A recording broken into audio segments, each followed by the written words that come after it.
पहले जब वह उसके विस्फोट के घाव का इलाज कर रहा था तो उसने अनजाने में आदन के कंधे पर एक टैटू देख लिया। केविन को जिज्ञासा हुई कि यह कहां से आया। आदन ने समझाया कि यह गैंग का टैटू है, लेकिन केविन के चेहरे पर तुरंत व्यंग्य भरी मुस्कान आ गई। केविन पहले अपराधियों का इलाज कर चुका है और उसे पता है कि यह टैटू किसी जेल में जबरदस्ती बनाया गया है। आदन तुरंत गुस्से में आ गया और दोनों में हाथापाई शुरू हो गई। साथी लोग आवाज सुनकर आए और उन्हें अलग किया। केविन बुरी तरह पिट चुका था, लेकिन उसने आदन का राज सबके सामने नहीं खोला। तभी लिसा एक बुरी खबर लेकर आती है कि उन्होंने जो गोलियां एक डिब्बे में रखी थी वे चोरी हो गई हैं। अब बंदूक में सिर्फ आखिरी एक गोली बची है। लिसा तुरंत निष्कर्ष निकालती है कि कोई उन्हें भूखा मारना चाहता है। अपने ऊपर से शक हटाने के लिए आदन अपनी पत्नी से छिपाकर सबके सामने सच कबूल करता है कि वह पहले धोखाधड़ी के कारण जेल जा चुका है और टैटू उसी समय बना था। वह पहले अमीर लड़की एमी के करीब आया था और सच में उसे लंबे समय तक पैसों का सहारा बनाने का इरादा था, लेकिन अब एमी के प्रति उसकी भावनाएं बदल चुकी हैं। लेकिन कुछ लोग वही खड़े चुप रहते हैं। वे एक ठग की बातों पर विश्वास नहीं कर सकते। इसी दौरान लिसा जंगल में चुपके घूम रही होती है। अचानक सोनिया सामने आ जाती है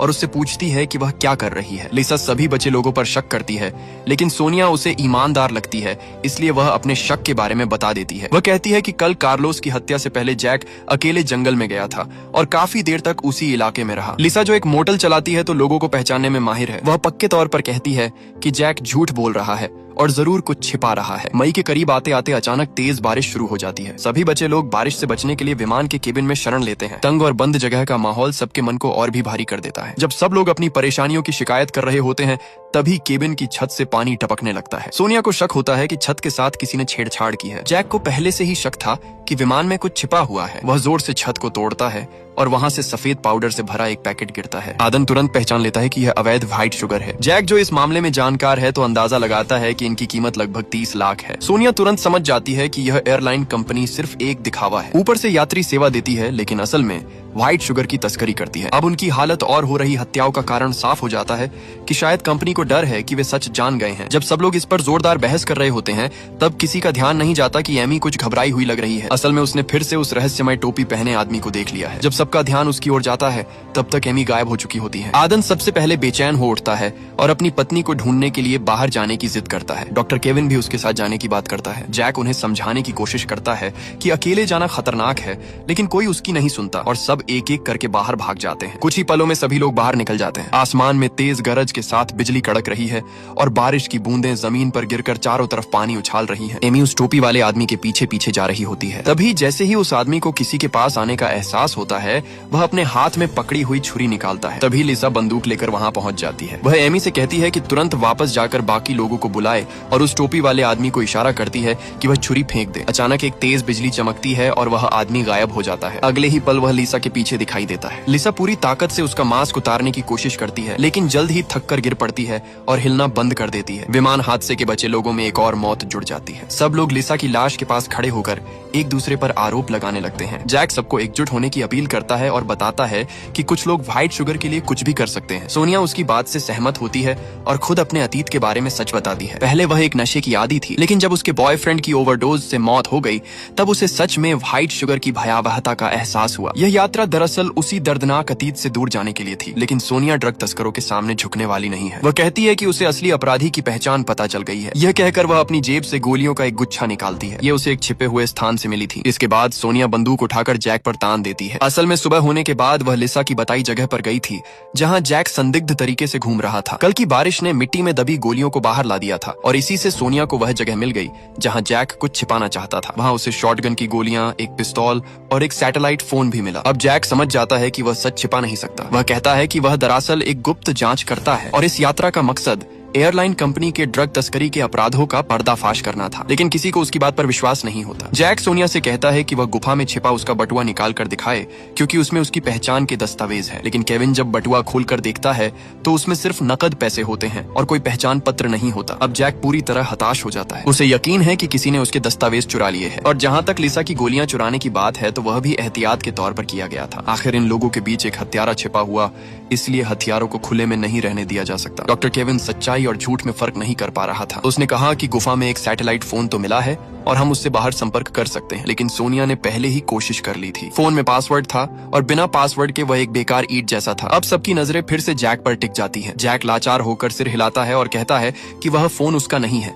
बल्कि किसी ने उसे फंसाने के लिए वहाँ रखा है। आदन का गुस्सा फूट पड़ता है। वह बंदूक के बट से जैक पर हमला कर देता है। अब दोनों पक्षों के बीच पूरी तरह दुश्मनी हो जाती है। केविन तुरंत बीच में बोलता है कि अगर तुम उसे मार दोगे तो हम कभी पासवर्ड नहीं जान पाएंगे। फिर भी सब कुछ बेकार नहीं गया और कम से कम उन्हें शॉटगन की गोलियां मिल गईं। अमीर लड़की एमी खुद आगे आती है और कहती है कि वह पहले अक्सर नेशनल पार्क में शिकार करने जाती थी, इसलिए अब वह खाने के लिए शिकार कर सकती है। सोनिया को लगता है कि असली सुराग सैटेलाइट फोन में ही है। वह अकेले जाकर पेड़ से बंधे जैक से बात करती है। जैक थोड़ा भावुक और उत्तेजित हो जाता है क्योंकि पहले दोनों के बीच रिश्ते ठीक ठाक थे। वह कहता है कि आदन पहले जेल जा चुका है और कल लिसा की मौत से पहले केविन का व्यवहार भी अजीब था। केविन आदन के बाद विमान से उतरने वाला पहला व्यक्ति था, इसलिए दोनों पर लिसा की हत्या का शक है। अगर अब जैक को भी बांध दिया गया है तो सोनिया खुद खतरे में पड़ सकती है, लेकिन सोनिया दृढ़ता से सिर हिलाती है। उसका मानना है कि छिपा हुआ हत्यारा जैक ही है। वह पूछती है कि अगर तुम कातिल नहीं हो तो शुरुआत से ही सबको झूठ क्यों बोल रहे थे। अब सोनिया सिर्फ सैटेलाइट फोन का पासवर्ड जानना चाहती है, लेकिन जैक फिर से कहता है कि वह फोन उसका नहीं है। सोनिया निराश होकर वहां से चली जाती है, लेकिन आदन इतना नरम नहीं है और वह जैक से सच्चाई उगलवाने के लिए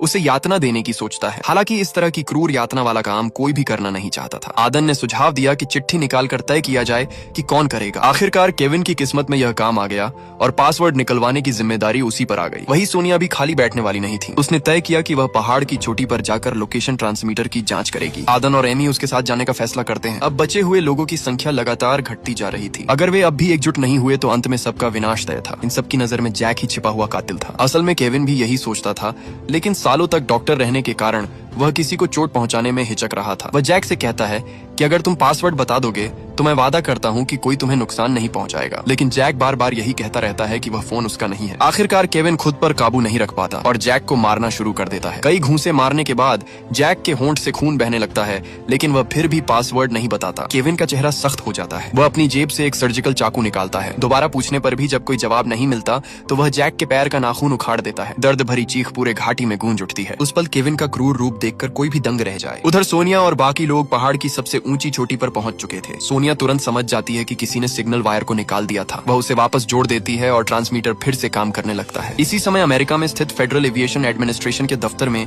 एक अधिकारी को एक आपातकालीन संदेश मिलता है। उन्हें क्रैश हुए विमान का लोकेशन सिग्नल मिल गया है। इसका मतलब है कि वहां अभी भी कुछ यात्री जीवित है, लेकिन समस्या ये है कि यह सिग्नल मेक्सिको के घने जंगल से आ रहा है और जो ट्रांसमीटर इस्तेमाल हुआ है वह पुराना एनालॉग सिस्टम है, जिसकी लोकेशन रेंज 12 से 25 समुद्री मील तक ही सटीक है, जिससे बचाव अभियान काफी मुश्किल हो जाता है। हालांकि यह सबसे बड़ी चिंता नहीं है। एविएशन अथॉरिटी ने जांच में पाया कि विमान का पायलट और कुछ यात्री पहले नशे के आदी रह चुके हैं। जांच अधिकारी इस एयरलाइन कंपनी से संपर्क करते हैं और पता चलता है कि यह कंपनी असल में एक एयरबस के नाम पर पंजीकृत कंपनी थी। इस कंपनी ने पहले कभी एविएशन इंडस्ट्री में काम नहीं किया था। जब टिकटों की कीमतें बाजार से बहुत कम देखी गई तो जांचकर्ता को शक होना स्वाभाविक था। उसे यकीन हो गया कि यह एयरलाइन सिर्फ दिखावा है। असल में ये ऊपर से कुछ और अंदर से कुछ और है। यह एयरबस परिवहन के नाम पर व्हाइट शुगर की तस्करी कर रही थी। कंपनी का जिम्मेदार व्यक्ति इस बात को हल्के में लेता है और कहता है कि अगर तुम्हारे पास सबूत है तो केस कर दो। लेकिन समस्या यह थी कि विमान दुर्घटना मेक्सिको के क्षेत्र में हुई थी और वहां की सरकार ने साफ मना कर दिया था